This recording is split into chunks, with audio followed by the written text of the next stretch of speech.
भगवान श्री कृष्ण ने युधिष्ठिर को मोहिनी एकादशी के महत्व को बताया, जिसकी कथा इस प्रकार से है। एक समय सरस्वती नदी के किनारे भद्रावती नगर था, जिस पर राजा द्युतिमान का शासन था। चंद्रवंशी राजा द्युतिमान के नगर में धनपाल नामक वैश्य भी रहता था। वह जितना धनवान था उतना ही पुण्यात्मा भी था। धर्म कर्म और पूजा पाठ में उसका मन लगता था। वह भगवान विष्णु की पूजा करता था और व्रत रखता था। उसने कई जगहों पर धर्मशाला और भोजनालय बनवाए थे। धर्मार्थ कार्यों के तहत उसने काफी संख्या में पेड़ और पौधे लगवाए थे। उसके 5 पुत्र थे, जिसमें सबसे छोटा बेटा दृष्टबुद्धि पापकर्मों में लगा हुआ था। वह प्रतिदिन बुरे काम करता था।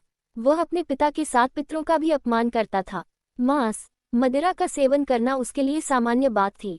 गलत कार्यों में पिता का धन बर्बाद करता था।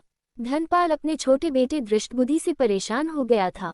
एक दिन उसने दृष्टबुद्धि को घर से बाहर निकाल दिया। उसने अपने आभूषण बेचकर कुछ दिनों तक गुजारा किया। जब वो खत्म हो गए तो चोरी करने लगा। एक दिन वह चोरी करते हुए पकड़ा गया, जिसके परिणामस्वरूप उसे जेल में डाल दिया गया। सजा के तौर पर उसे कई प्रकार के कष्ट दिए गए। सजा पूरी होने पर राजा ने उसे राज्य से बाहर निकाल दिया। एक दिन वह भूख और प्यास से व्याकुल था। भोजन की तलाश में वह कौंडिन्य ऋषि के आश्रम में चला गया। कौंडिन्य ऋषि गंगा स्नान करके आश्रम वापस आ रहे थे। जब वे आश्रम में आए तो दृष्टबुद्धि के शरीर पर गंगा की कुछ बूंदें पड़ी। गंगा की पावन बूंदों के पड़ने से दृष्टबुद्धि की मति सही हुई। उसके कौंडिन्य ऋषि को प्रणाम किया और बताया कि अब तक के जीवन काल में उसने काफी पापकर्म किए हैं, इससे मुक्ति का मार्ग बताएं। तब कौंडिन्य ऋषि ने कहा कि वैशाख शुक्ल की एकादशी आने वाली है, जो मोहिनी एकादशी के नाम से प्रसिद्ध है। तुम विधिपूर्वक मोहिनी एकादशी का व्रत और भगवान विष्णु का पूजन करो। मोहिनी एकादशी व्रत और विष्णु कृपा से तुम्हारे पाप मिटेंगे और पुण्य की प्राप्ति होगी।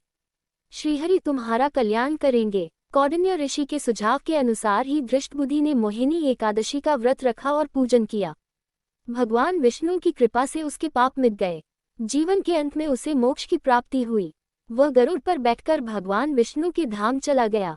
वैशाख शुक्ल एकादशी तिथि का प्रारंभ 7 मई बुधवार सुबह 10:19 बजे से। वैशाख शुक्ल एकादशी तिथि का समापन 8 मई गुरुवार दोपहर 12:29 बजे तक। ब्रह्म मुहूर्त 4:10 AM से 4:53 AM तक। अभिजित मुहूर्त 11:51 AM से दोपहर 1:45 PM तक। मोहिनी एकादशी व्रत पारण समय 9 मई शुक्रवार सुबह 5:34 बजे से 8:16 बजे के बीच। द्वादशी तिथि का समापन दोपहर 2:56 बजे पर।